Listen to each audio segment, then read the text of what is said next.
Hey guys, welcome back to my channel. Today I'm going to be doing my 7, 8, and 9 week pregnancy update. I know I've been behind on my pregnancy update, so I'm hoping that I can fill you guys in on everything that's been going on the past few weeks. Plus, we also got our first ultrasound, so if you want to see our first ultrasound and hear about what's been going on, then go ahead and keep on watching. So I'm currently 9 weeks and 2 days pregnant. I am so sorry I've missed the last few weeks. We've just been so busy. My sister ended up getting into a car accident which caused her to be induced a little bit earlier than planned. So we ended up getting to meet my precious niece a little bit sooner than expected, but she is just fine. She is healthy, she is growing, she is perfect. We are also about to close on our first house, which is super exciting.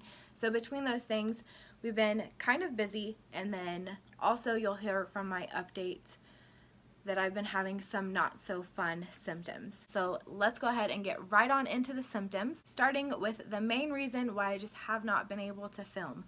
I am so nauseous. I feel like I got off lucky with my last pregnancy. I did not get sick very much at all. I might have been a little bit queasy a few days here and there, but I definitely wasn't that nauseous, and this time I am so nauseous every day. I'm more fine in the mornings than I am midday or evening. It gets worse in the evening, and I just am not finding anything that is helping. I did call my doctor and ask her to send in a prescription for some medicine for nausea, and she sent in a prescription, promethazine I think is what it is, and it just doesn't work for me. It makes me super tired, and I just want to sleep after I take it, like all day, and I don't notice that it helps with nausea at all. Then she sent in a different one that was the vitamin B6 and Unisom, which is apparently really expensive, and my insurance is still needing to approve that. We're waiting on insurance to approve it, and in the meantime I got Zofran. I took Zofran with Daniel and with Caden,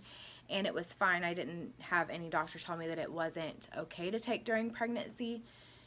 With Landon, I didn't need medicine during my pregnancy, thank goodness. And then with this one, I guess they're saying that it's not studied enough and that they don't really recommend you using it during pregnancy. But she did go ahead and write me a prescription for that, for just in case. I haven't taken it yet. I'm really just trying to brave through it because I don't like taking any type of medicine whenever I'm pregnant, but I do have it just in case, which makes me feel a little bit better. With the nausea, I also get shaky, which makes it a little bit worse and a little bit more scary because I don't remember ever getting shaky nauseous with my other pregnancies.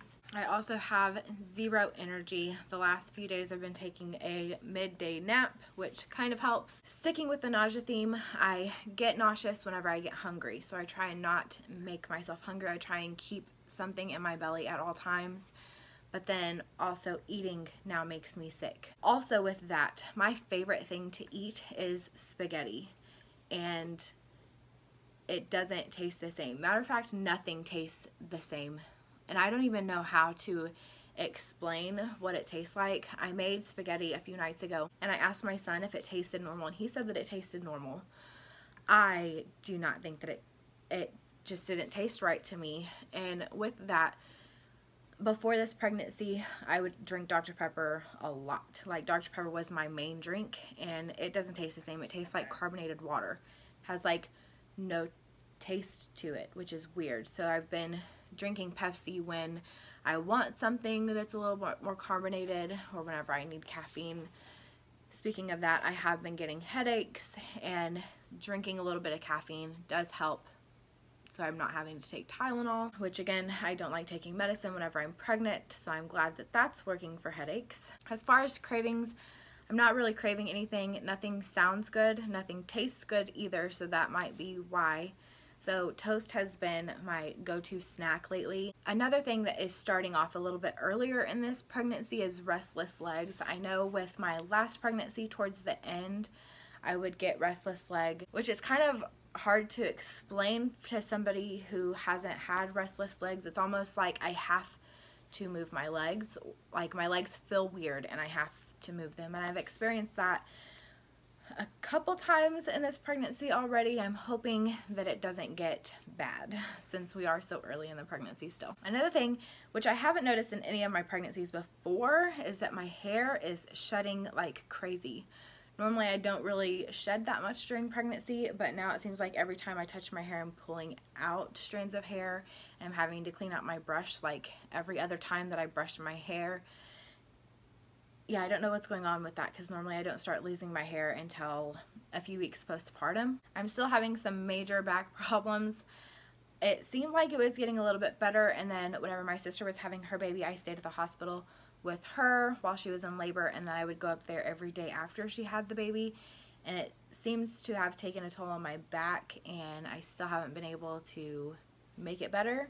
I did get, what is it called, helichrysum from my mom. It's a Young Living essential oil, and it is helping a little bit. I just started using it last night, and I am able to move a little bit better now. But for the past few days, I've just been couch bound. I haven't been able to get up. I haven't really been able to move. Anytime I need something that is lower than what I can bend, I have to have somebody else get it for me. It's very frustrating. And another thing that's super frustrating is the fact that I'm still breaking out like crazy. So that's great. I did see my OB, and we did get our first ultrasound so she could date the baby. And I did all of the tests. I did a urine test and a blood test, and everything came back normal. The only thing that is not normal is my vitamin D level. She said that she wants me to start taking a vitamin D supplement because it is a little low, and I do remember that it was also low with my last pregnancy with Landon. But we did get our first ultrasound. She dated me at, I was 8 weeks and 5 days, and she dated me at 8 weeks and 2 days, so it was just a little bit behind. And also, based off of my last period, she's saying that my due date is April 26th instead of April 28th. So I don't know. Yeah, it's somewhere in there. So there is the ultrasound of our little baby. The baby was measuring just a few days behind, but that is perfectly fine. And also, it wasn't like a high-tech ultrasound machine. It was just one of those that you can roll from room to room. So that also could have played into the baby measuring a few days behind. But she said that it was fine and that she's not worried about anything. So that's great. But that is it as far as symptoms go. Fingers crossed that this nausea goes away soon. This is pretty bad nausea. I would rank it up there with my first pregnancy, which was the only pregnancy that I actually threw up in, except for I would rank it a little bit worse, only because I can't find anything that's helping me and nothing tastes the same, so it's hard to eat. I will go ahead and show you guys my belly. So I'm wearing my husband's pajama pants, so don't mind that. So there is my stomach at 9 weeks and 2 days. Also, while we're here, I just want to mention that at 10 weeks, I will be doing the IntelliGender test, which I'm so excited. It was right for both Caden and Landon, so I'm so excited to do it again with this pregnancy. Also, by the time you guys are seeing this video, we will be just 1 day away from closing and being homeowners, so be on the lookout for an empty house tour. But that is it for this video. Sorry for the lack of energy. If you guys liked it, please be sure to give this video a thumbs up. Also, subscribe to my channel down below so you don't miss out on any of my future updates. Also, if you just had a baby or is pregnant or trying to conceive, let me know down below in the comment section. I love supporting others. As always, thank you guys so much for watching, and I'll see you guys in the next one. Bye, guys.